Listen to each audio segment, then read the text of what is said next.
안녕하세요. 100세 살롱입니다. 50대 이후의 여성을 시니어들이 진짜로 멋있다고 느끼는 건 뭘까요? 얼굴도 아니고 몸매도 아니고 옷차림도 아닙니다. 조용한데 강한 것. 그리고 생각보다 정말 드문 것.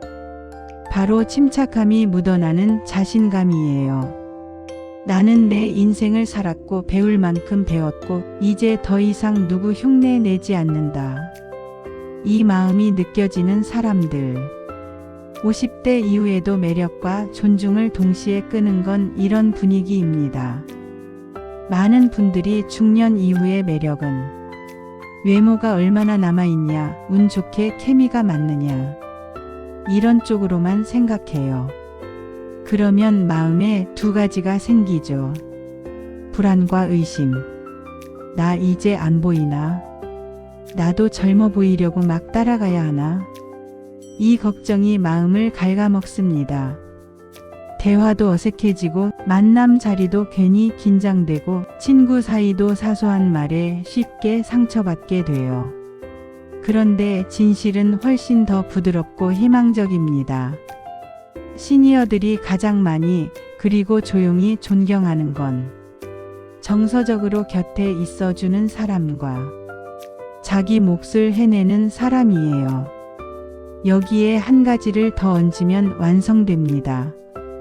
배운 대로 살아온 느낌이 나는 사람.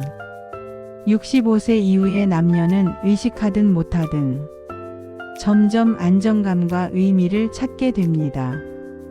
그래서 이런 사람에게 끌려요. 감정적으로 안전하게 느껴지는 사람. 자주 웃을 줄 아는 사람. 옛날 이야기를 하되 그 안에만 갇혀 있지 않은 사람. 나이가 들어도 배우고 궁금해하고 세상과 끈을 안 놓는 사람. 이 조합이 왜 이렇게 매력적일까요? 우리 안에 깊은 곳에 있는 소원이기 때문입니다. 나를 이해해주는 사람과 조용하지만 행복한 인생 후반전을 함께 보내고 싶다. 이 욕구를 채워주는 사람이 외모와 상관없이 정말 눈에 들어오는 거죠. 그렇다면 이걸 일상에서 어떻게 만들어 갈 수 있을까요? 지금부터는 감정과 행동을 섞어서 오늘 당장 써먹을 수 있는 방법으로 풀어볼게요. 첫 번째, 지금 이 순간에 머무는 연습을 해주세요. 상대 앞에서 나를 좋아 보이게, 인상 남기게 만들 생각보다 이 사람 이야기를 정말 들어볼까? 에 더 집중해 보세요. 누군가 작은 이야기를 꺼냈을 때 곧바로 평가하거나 조언하려 들기보다 그 이야기 뒤에 있는 감정을 한 번 더 물어보는 겁니다. 그때 많이 힘드셨겠다. 그런 일은 어떻게 버티셨어요? 이런 한마디가 새 헤어스타일보다 훨씬 빠르게 신뢰를 쌓아줍니다. 두 번째, 내가 잘하는 것 몇 개를 품고 다니세요. 대단한 게 아니어도 됩니다. 화분 하나라도 제대로 키우는 실력. 김치나 찌개 하나만큼은 자신 있는 솜씨. 고장난 물건 하나쯤은 뚝딱 고쳐본 경험. 이런 작은 능력들이 모이면 사람들이 느끼는 인상은 하나예요. 아, 이 사람은 자기 삶을 책임지고 살아온 사람이구나. 시니어들은 이런 조용한 유능함에 깊이 끌립니다. 문제 생겼을 때 크게 소리치지 않고 차분하게 방법을 찾는 사람. 같이 있으면 마음이 놓이거든요. 세 번째, 부드러운 자신감을 키우세요. 자신감은 큰 소리로 말하고 주장을 세게 하는 데서 나오지 않습니다.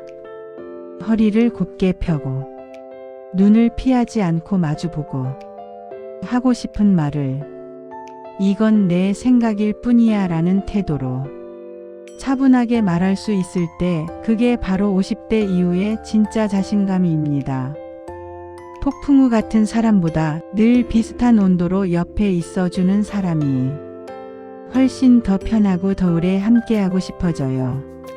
네 번째, 사람들이 편해지는 유머를 가지고 계세요. 누군가를 깎아내리는 농담이 아니라 가끔은 스스로를 살짝 웃어 넘길 줄 알고 세상 돌아가는 이야기에 어머 세상에 요즘은 그렇구나 하며 궁금해할 줄 아는 사람. 이런 유머는 공간의 긴장을 확 낮춰줍니다. 같이 있으면 부담이 적고 그냥 그 사람 곁에 있는 시간이 길어져요. 다섯 번째, 사람에 대한 호기심을 놓지 마세요. 대화할 때 그랬구나로 끝내지 말고 그 사람의 경험을 조금 더 끌어내는 질문을 한 번만 더 해보세요. 그 일 겪고 나서 마음은 좀 괜찮아지셨어요? 그때를 지금 돌아보면 제일 잘한 선택은 뭐였던 것 같으세요? 그 다음에 내 비슷한 기억이나 생각을 부드럽게 하나 얹어주면 됩니다. 사람들은 우리가 한 말을 오래 기억하지 않습니다. 대신 그 사람과 있을 때 내가 어떤 기분이었는지를 기억해요. 여섯 번째, 작게라도 계속 배우는 사람으로 남아주세요. 두꺼운 전공책을 보라는 게 아닙니다. 짧은 강의 하나, 가볍게 읽을 수 있는 책 한 권, 그림 그리기, 글쓰기, 스마트폰 활용 같은 취미 강좌, 뭐든 하나를 붙잡고 처음부터 다시 배우는 경험을 해보세요. 이런 작은 성장들이 쌓이면 이야깃거리가 자연스럽게 늘어나고 주름은 늘어도 눈빛은 점점 더 또렷해집니다.